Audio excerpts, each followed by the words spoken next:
Today I wanted to talk about surprising products that are controversial for mature women. I'm Laura Ray. I have such a fun look for you and some things I've been using that, according to people online, are a bit controversial. Right now I have my eyes done. By the way, I wanted to mention this palette. I had heard this was a very similar dupe to a Charlotte Tilbury. It's an older L'Oreal product that I ordered off Amazon, and it's gorgeous. I really love these shadows. They're so sheer.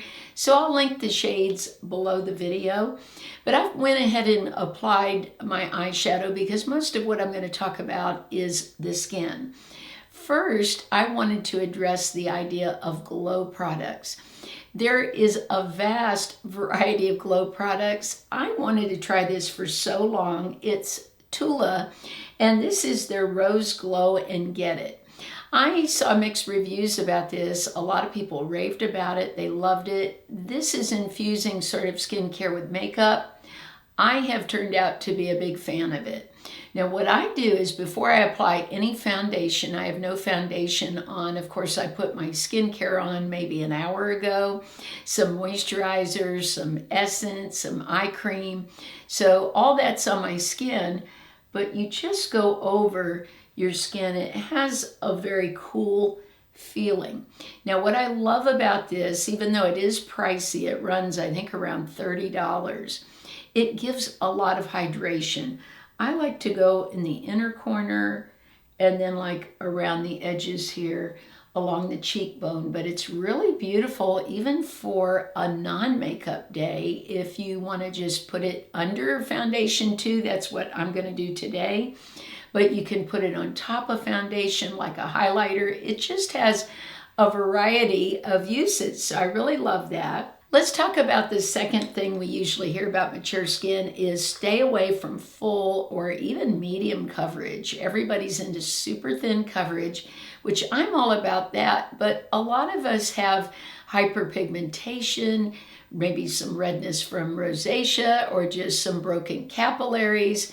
So as much as many of us would like to wear something super thin, it's really difficult. But what I've found is by taking something more full coverage, like this Revlon Color Stay, and mixing it with a thinner product or a skincare product, you can get a beautiful look. So I'm taking this one. This is for combination skin. At this point, following menopause, I have combination skin. And I'm going to mix my Wrinkle Bounce in with this. This is from Kahi. I just put a couple of squirts and then really blend the product with the Wrinkle Bounce.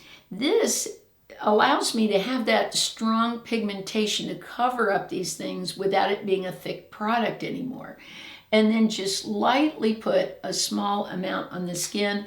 I'm going to go in with my Bdellium brush and just sort of pat and blend out. I do like Color Stay. I haven't used it in a long time because I'm always trying other foundations. So I thought I'd repurchase it because I know a lot of you love it. You've commented on the channel that you really like this Revlon product, and I love so much of Revlon.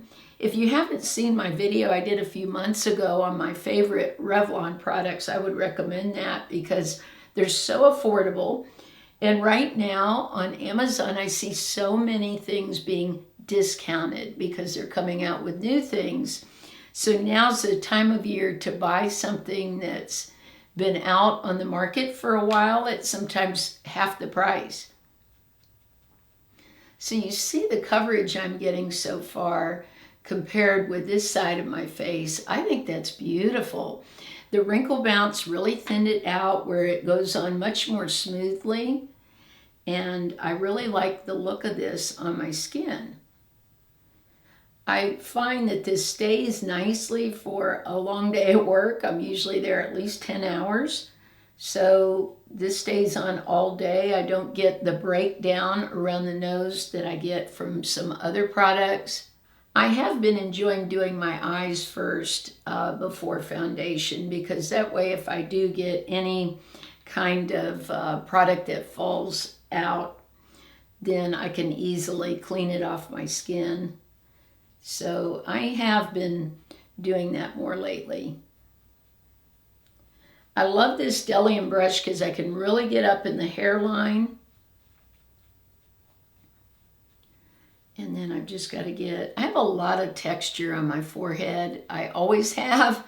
I had terrible acne as a teenager, and just that part of my face has more texture to it, larger pores. So I spend a little bit more time on the forehead, blending and going around the eyebrows.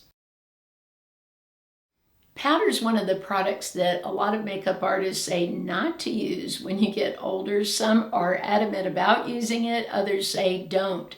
I love powder now, applied very strategically. You can finger powder. That's a trick that makeup artists have done a long time. Just rubbing your clean finger into the powder and just strategically placing it. I always need it around the sides of my nose, maybe up on the corner of the eye. If you have, maybe eyeliner that might smudge, you could put it in the corner. Here, just sort of roll your finger. And I also love my StansOut sponge. I will go into it with the sponge and just go into the T-zone to make sure that I'm not shiny. Now that there's all of these cream blushes, which I love, and liquid blushes, a lot of makeup artists are saying not to use powder blush if you're over 50. But I find that there's so many of blushes available now with sort of skincare ingredients woven in that they don't have that cakey look that we used to get from blushes at the drugstore. I love the one from Physicians Formula. This is their butter blush, and it's so pretty. Look at the flowers in it.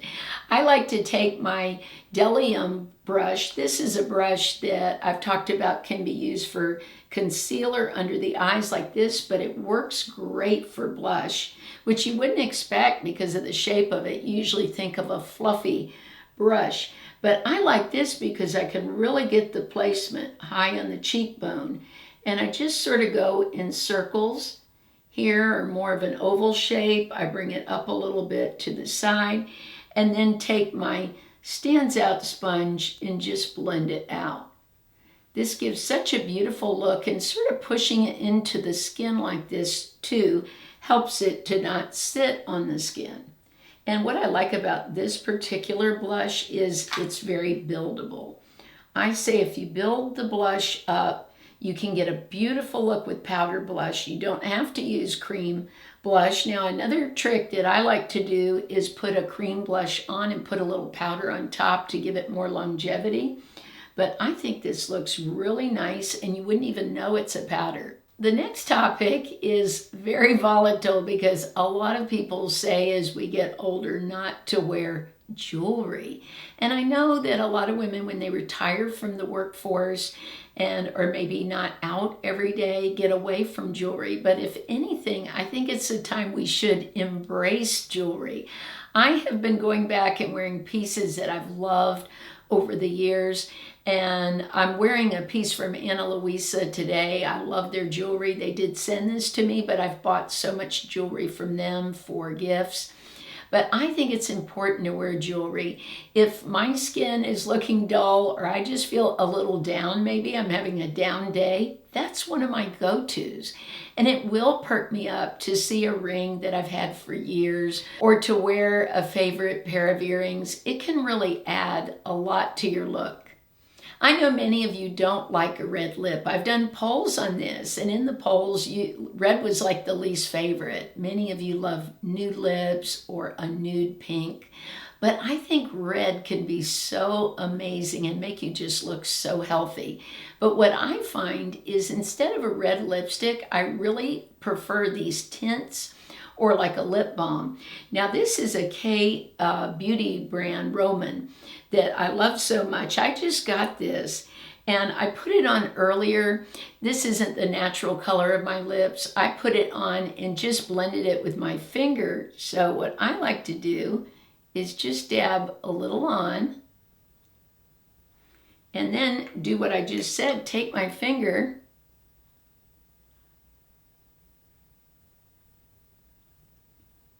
and get it as sheer as you want. You can always even later put a gloss on, but I love these tints because they're long lasting. As they start to fade a little bit, you just have that popsicle kind of look. But I find that red just adds such a healthy look to the overall look of the skin, your face. It's just very youthful. So these are a few things that are controversial, but I love everything I wore today. I think it's a very natural look. This look would be great anytime you want to feel perked up. What do you do that's maybe a little controversial? I know glitter's another thing. A lot of women stay away from glitter. Others love it. But I want to hear in the comments one of your products you use, or maybe even something you wear that is a bit controversial. I love you all so much. Remember, I upload on Mondays, Wednesdays, and Saturdays at 9 a.m. Eastern. I hope you have a blessed week, and I look forward to seeing you soon.